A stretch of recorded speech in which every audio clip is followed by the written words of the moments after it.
Hi, I'm Jen Brea, the director of Unrest, which is a documentary about my personal journey and my community's fight for equal funding and treatment and investment in ME, commonly known as chronic fatigue syndrome.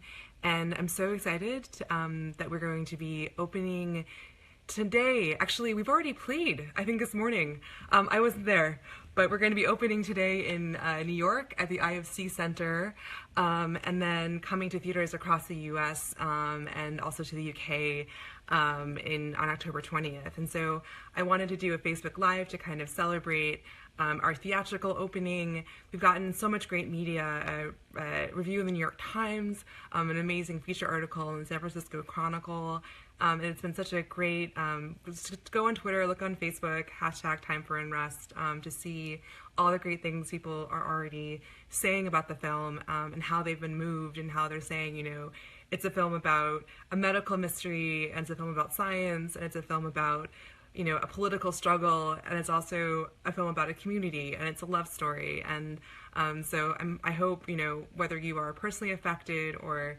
know someone who is, whether you're grappling with ME or another chronic illness or disability, or if you just want to have your heart broken a little bit and put back together again, please come out and see the film. I'm going to be in New York tonight at our 7:50 screening, at 3 screenings tomorrow, the 3:10, the 5:20, and the 7:50, for Q&A. So I'd love for you to come out and to meet you and say hello. So I'm also here to announce our impact campaign for Time for Unrest, which launched yesterday, and we have a great website, timeforunrest.org, and there's all different ways to get involved.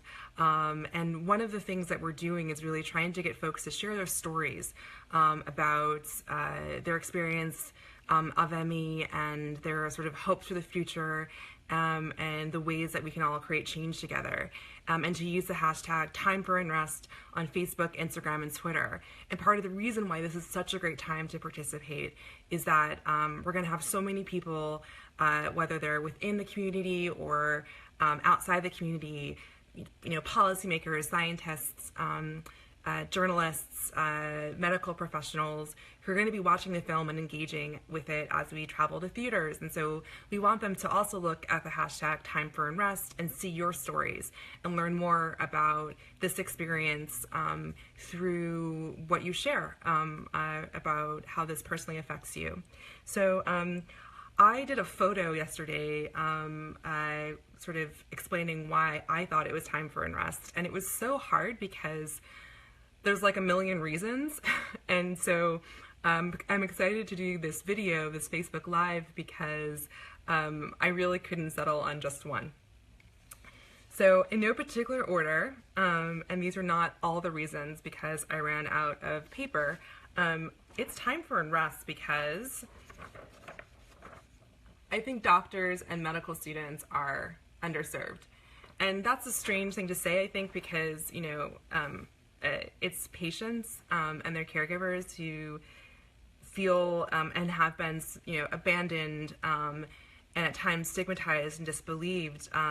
But we haven't given doctors, when we train them in medical school, the tools to diagnose this disease or to treat this disease. And so in order to get better care from doctors, we need that structural change that is investment in research and investment in medical education and care and standards. And so you know, if you are the AMA, we want to talk to you.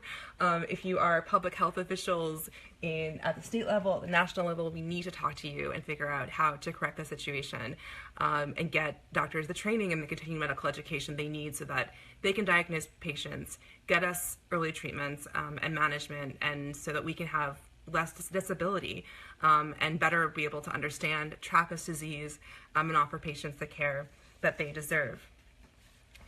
It's also time for unrest because 20%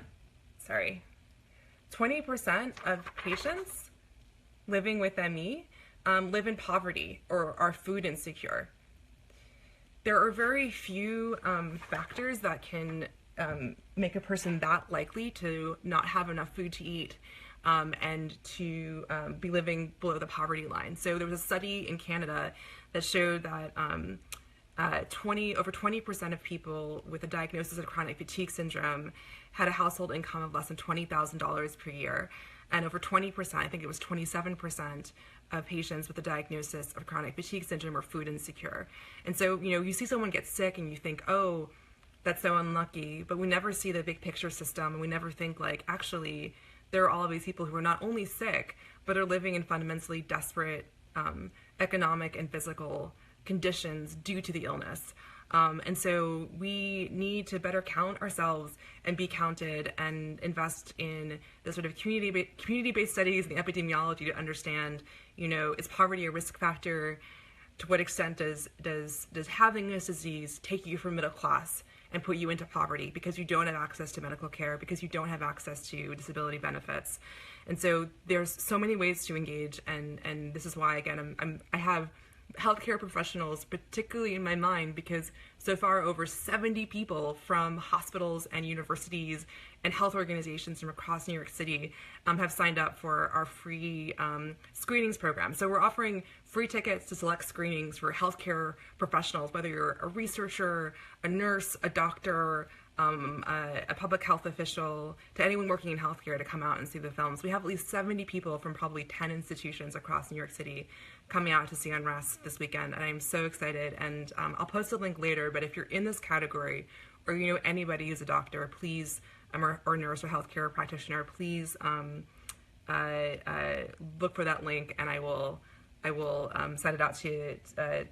Look for that link and please share with them so they can come and join us. And so I think that, again,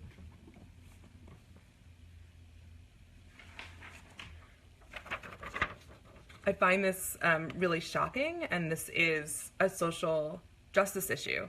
And, if you care about fighting poverty and you care about fighting inequality, then you should also care about the struggle for patients living with ME, and really all chronic illness and disability, to get the care and the support that they need. It's also time for unrest, because I am sick of how many people we are losing to suicide.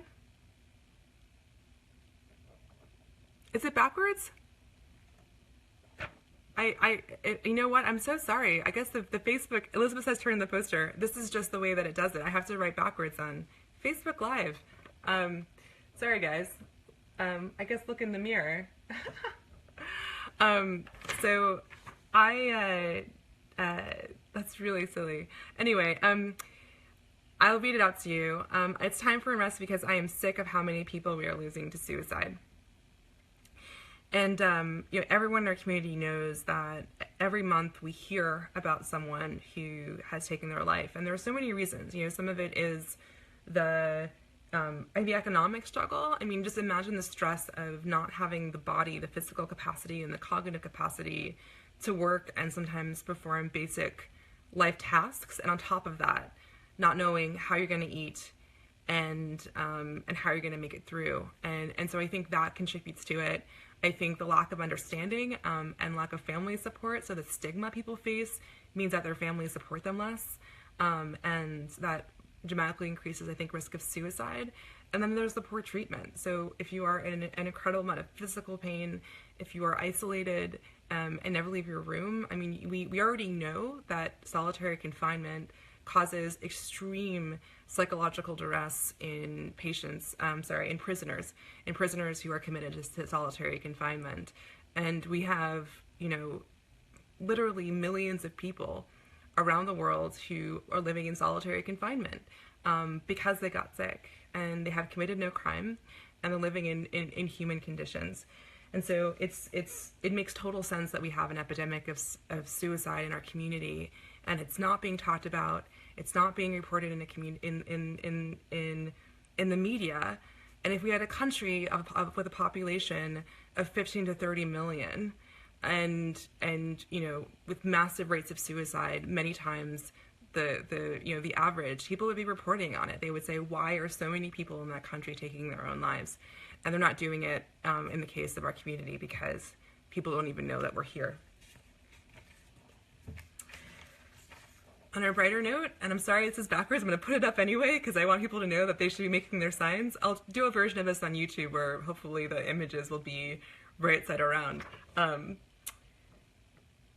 So if you can read into the mirror, it's time for unrest because low-hanging fruit. And this is my message to young scientists. If you... So I'm going to be honest, if you're thinking about your career, this is not the most obvious place to come because there's not a lot of funding. The National Institutes of Health is not investing nearly what it should be investing in this disease. So now we're getting about $6 or $7 million a year in research funding. And if we were at parity with other diseases that are as disabling and as common, we should be getting about $250 million a year in research funding. And that's not even counting sort of what I would conceive of as, 30 years of back pay, of reparations for how long there has just been no development, right? And so they say that scientists don't apply in part because they weren't, this wasn't the thing they chose to specialize in when they were young, but they didn't choose to specialize in it when they were young because there was no money. So the situation that we're in is because of the past, and the only way that we can change it and break away from it is to make radically different choices now. So NIH, I'm inviting you to make radically different choices, but I also want to say to scientists, if we can push for the money, there is so much low-hanging fruit. You can literally, there's a lot of really interesting work that's happening now in immunology, in brain imaging, in microbiome, in studies of the mitochondria and basic biochemistry and metabolism. And there are so many interesting ways to engage, also studies in genetics. And this is a disease that probably is partially genetic, partially environmental, partially infectious. And I know that when we uncover the basic mechanisms, it's going to teach us a lot about human biology in general. But you can literally walk into the room, no lights on, trip over yourself and find something. And I say that not because it's easy. It's definitely very hard to put together a good study and run a study, but there's just so many basic questions, super basic questions that haven't been asked yet, and I think are really, really fascinating. And we don't know anything about the life course of this disease, what happens over the course of your life when you have this. We would know very little about comorbidities, and I think we're so early that it's just, essentially it's the Wild West. And so, you can see that as, I think, an opportunity. And with Time for Unrest, our campaign, which is launching this week, as well as our U.S. theatrical, we opened today at the IFC Center. We hope that we can be a catalyst for more engagement, for more conversation, and for what I hope will be a scientific gold rush in this disease. Relatedly, it's time for unrest because there's a Nobel Prize waiting for you. It might be 20 years, but I think that at the heart of this is something vexing and fascinating. And we already have people who say, have been saying, I want to do a moonshot. So my prediction, my personal view, person who figures this out is gonna be, we're gonna be really grateful to you, but it's also going to I think, rock the scientific world. It's time for unrest because I want to move my body again. And this is such a simple thing. When I think about it, it's I miss skiing. I went skiing when I was 18 in Switzerland, and I loved it, and I never had the money to go back. And I always thought, one day I'm gonna go back, and I never did. And it never occurred to me that I never would be able to do it again. So I think about that a lot, and I think about, the mountains I thought I would hike one day, and that kind of big nature, being out there with my body that I used to love so much. But at a most basic level, I just want to sweat again. I want to be able to move enough that I feel those endorphins, that feeling you feel when you just feel oh wow, I just pushed myself and I'm alive, and now every time I push myself, I'm wow, I'm killing myself. It's such a simple thing, but just that kind of that joy of having a body, and I miss that, and I want it back.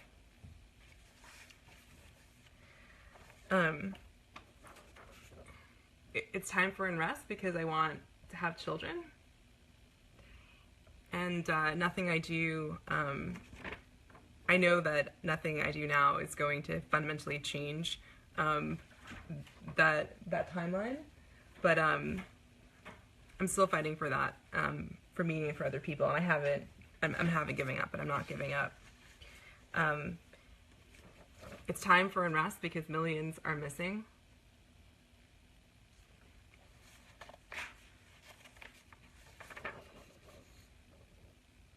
It's time for unrest because this is just fucking nuts.